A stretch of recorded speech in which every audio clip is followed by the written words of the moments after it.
Hello everybody, and welcome back to the Bayonetta 2 walkthrough. It's time for more extras! So, we completed almost all of the witch trials, excluding the evil witch trial 5, and now it's time to begin our run through Tag Climax. Basically, this is the multiplayer bit that they included for Bayonetta 2. It's really cool that they kind of actually brought in this cooperative element, because obviously in the story you have moments where characters are kind of fighting alongside you, and I think that was partly included so that this could also happen. I stake my honor as an umbra. So essentially the way it works is that you select your character, you select your weapons and any accessories, and then you come into this particular screen after you've selected your partner. And there are, well, it says 52 verse cards in total, even though we've only unlocked 48 at present. Technically we've unlocked 49, because at this point I hadn't beaten Witch Trial 4, but you get the gist. So for Tag Climax, what you have to do is you have to complete 6 verses in a row, at which point you kind of either win or lose depending on your score. You can play this kind of online with other people, and if you want to kind of do the much more challenging bits of the verses, then that would be a good idea, because the computer, while good, is not that good. It wouldn't be able to do like the 3-star difficulties on a large number of these fights. But yes, essentially, with each verse card you can select how difficult you want it to be. So either 0 stars, 1 star, 2 star, or 3 star. And basically, it's a kind of bet that you place with your halos, and if you win that particular verse, then you get that kind of bonus. So it's an absolutely brilliant way of getting halos, and to be perfectly honest, Tag Climax is by far the easiest and quickest way of amassing a lot of halos at once. Especially once you realise that if you want to stand the best chance of winning, your partner should either be Bayonetta or Jeanne, and you should give them something like Kafka, because the computer is so rubbish at using Kafka that pretty much every single time you should be able to have the most points, therefore winning your bet, getting all those bonus halos, and it's just wonderful.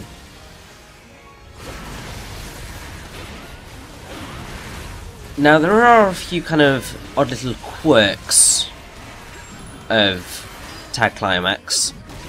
So, the damage you take is dramatically increased. Like, it's ridiculous. You just sort of... health just vanishes like there's no tomorrow. It's insane.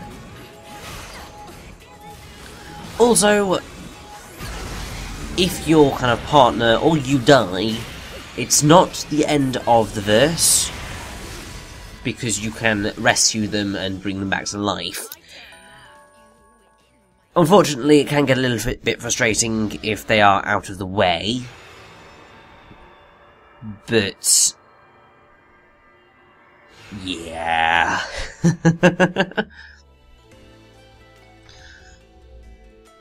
There's also a whole thing of, there's a shared witch time on Climax thingamajiggy, which is a little bit odd,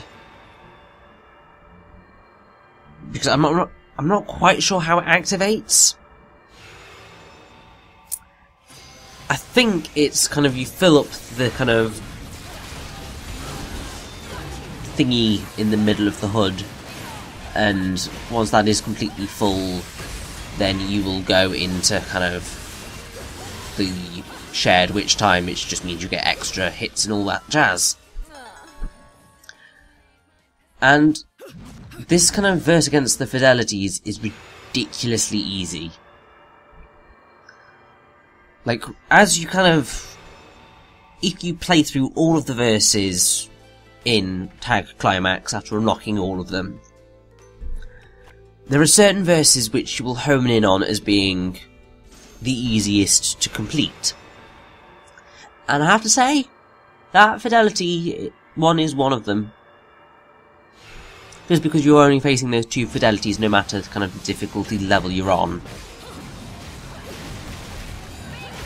Now I'll point out that I don't quite know why, but for some bizarre, and I mean incredibly bizarre reason, I decided it would be a fantastic idea to play these kind of some of these verses on like the 3-star difficulty.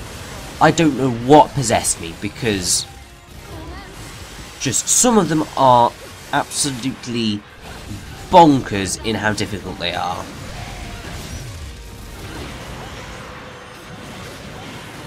And to be perfectly honest, I do not know how I survived this one at all. At least I think I survived it. Yes. No idea how I succeeded in that. It just blows my mind that it actually worked.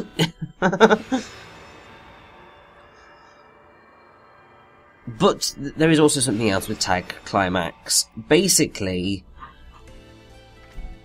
as you kind of progress, you kind of pick up halos from your battles and all that.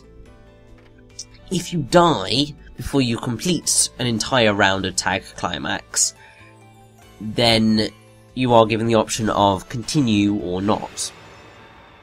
If you continue, you get to keep all the halos you got.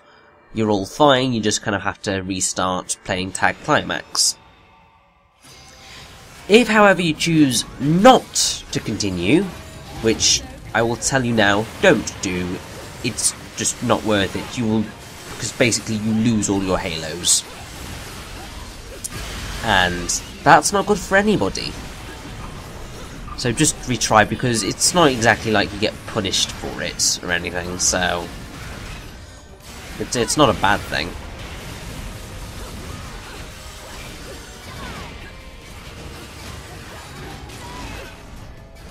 Now, something else that I will point out that is important is that there are more characters to play as than just Bayonetta and Jeanne, and I will be showing off all of them.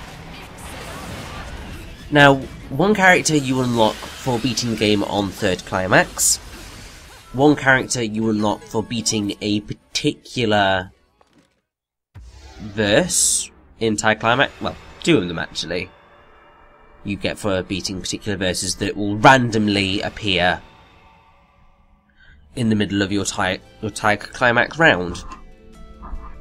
I think it's a case of you have to beat...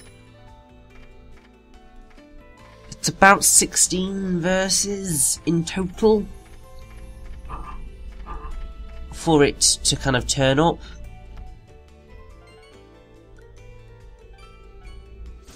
And basically there are about 3,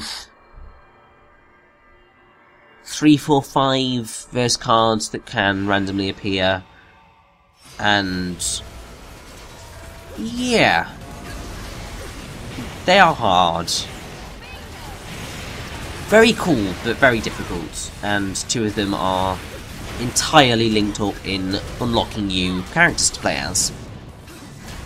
Rather bizarrely, you can't play as Loki during Tag Climax. I don't know whether that's was just an oversight, or whether the moveset given to Loki wasn't deemed as particularly conducive to success.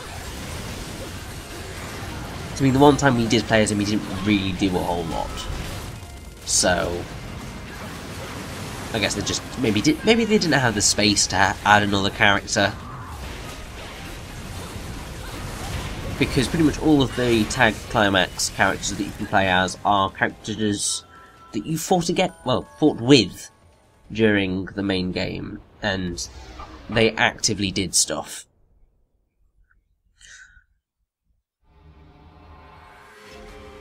And that is, well, I think that is actually my first round of Tag Climax complete, and I lost terribly. You still get halos, but not that many, which is incredibly sad. There's also kind of the ability to kind of raise your rank and stuff. I'm not quite sure what the rank's there for.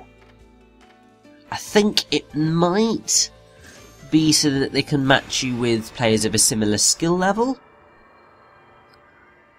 but I'm not 100% sure. Also, something else that I will be doing throughout Tag Climax is constantly shifting up the costumes. For example, we are now getting to play as the original Bayonetta costume, and I believe that I gave her Scarborough Fair because that is actually a weapon choice in this game. You will have spotted it during, well, I would suspect you would have spotted it during the credits of the game, because randomly one of the verses, it's the one where you're fighting alongside Rosa, but you are forced to fight with Scarborough Fair. And I have to say, I much prefer Love is Blue. The combos are just a little bit better in the grand scheme of things, although I will always be a fan of, I think it's punch, punch, kick, kick, kick, which is a combo that you'll probably be seeing me use quite... There it is!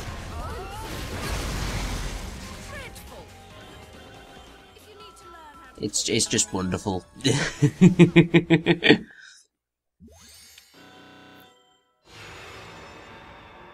Now, there are going to be quite a few videos based around Tag Climax.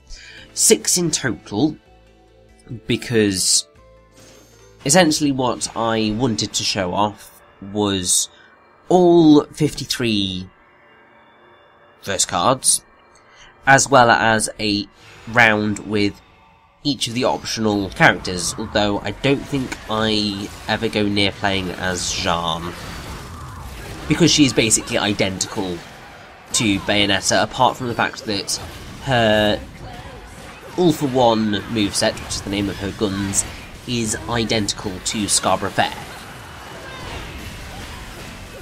And, I mean, Jeanne does play differently, because it's more difficult to go into Witch Time, but she can dodge infinitely, amongst other things. I think there's some changes in terms of how much damage she does and how much damage she takes, but I can't quite remember what that is.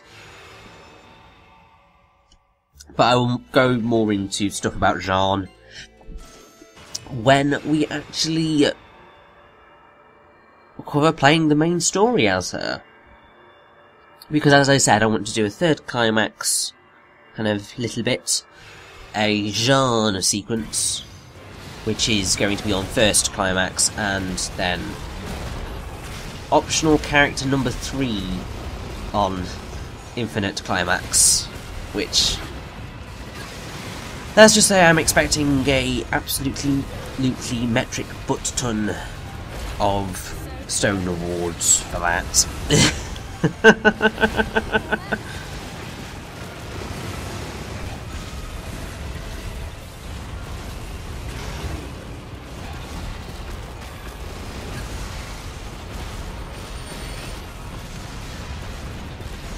Something that I will point out is that there is one particular verse in Tag Climax which, if you want to get halos, you are going to be wanting to do on every single round.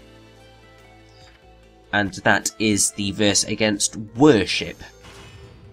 Because it was the verse that you had in chapter 14, where it's the massive kind of ship thing, where I told you that you could get ridiculous halos. I mean, even in the main story, because you just had... You could get your combo thing up to 9.99, well, times 9.99, you could get over 9,999 times 9.99, which is just stratostrophic. Don't think that's a word. It's up in the stratosphere in terms of how much combo that is and how many halos you get from it. And in Tag Climax, because you can increase the difficulty, you can basically just, I think, oh gosh, it's something like, wait, you can easily get hundreds and hundreds of thousands of halos just from that single verse alone. And then if you just do a bunch of incredibly easy Tag Climax verses alongside that, then it's just free and easy halos, really. It can get a little tedious doing that same verse over and over and over and over again, and once you have kind of bought all the items you need to, there's kind of slightly no reason to return to Tag Climax other than just to have fun beating the hell out of stuff and maybe playing with other people, but that is not something that I will be doing during this run, because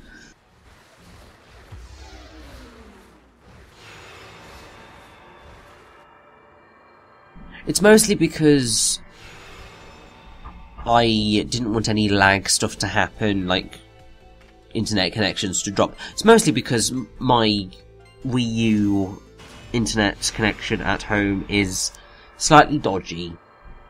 It's mostly because I'm basically in the farthest possible reach from our Wi-Fi router. And so, because the signal has to go through floors and walls and past a metal desk and a TV, it just sort of gets a little bit lost. Which is never fun. Although sometimes it does pick up a connection, and I think it has improved somewhat over time. I think Nintendo must have found a way to kind of boost the signal slightly. But yeah, so there's that, and also I just wanted to give myself the best chance of winning each of these verses so I could get more halos. Obviously right now I didn't realise the technique of just give Jeanne Kafka and it'll all be fine. But I will eventually realise that, and then it will all be good.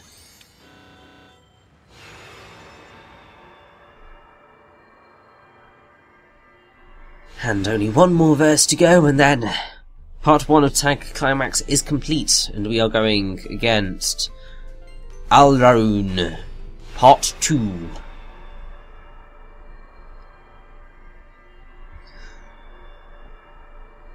I have to say, sort of,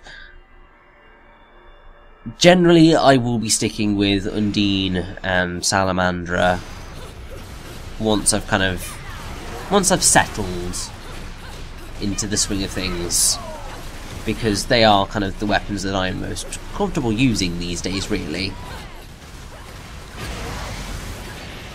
Although I have developed a kind of appreciation for Alruna quite a bit, and also the Rakshasa blades, having surprisingly used them a ridiculous amount during the main body of the walkthrough, which I was not expecting to happen. So in the grand scheme of things, Bayonetta 2's weapons are way better than Bayo 1's, because they all have really good uses. It's just sort of just got to learn them first.